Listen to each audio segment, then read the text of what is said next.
age 65, and if I were to transition into another role, by the time you get to age 65 and you retire, you will not be known by a title. Prior to being an education officer, I was a teacher. I'm no longer referred to as a teacher, and as such, I will not be able to speak to a student from the position of a teacher and expect respect as a teacher. Where am I going with this? That as you aspire to become whatever you want to be in life, there's a greater aspiration that you need to have.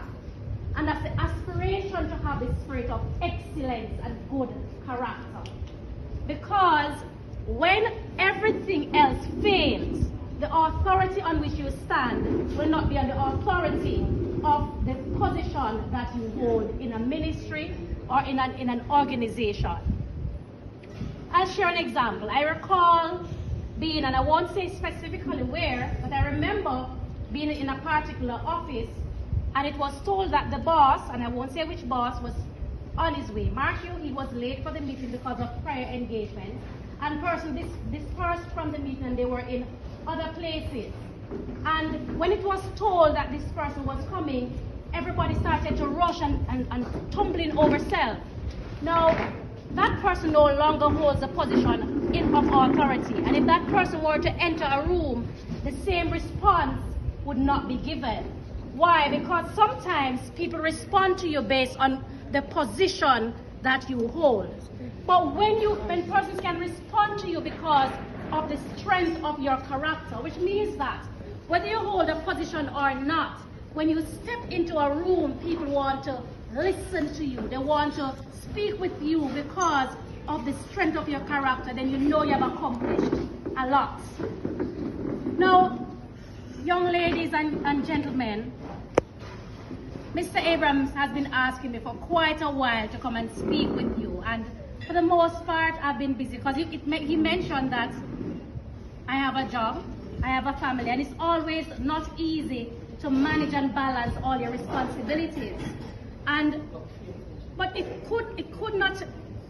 could not feel comfortable knowing that the program is culminating and coming to an end, and I don't take the opportunity to come and speak with you today.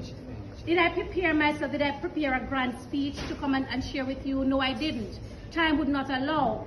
And as I got up this morning and started to do my household chores, I had an experience with my child, Markio, and I won't make any apologies about it. He is a child with great aptitude because at only 10 years old, he's already in high school.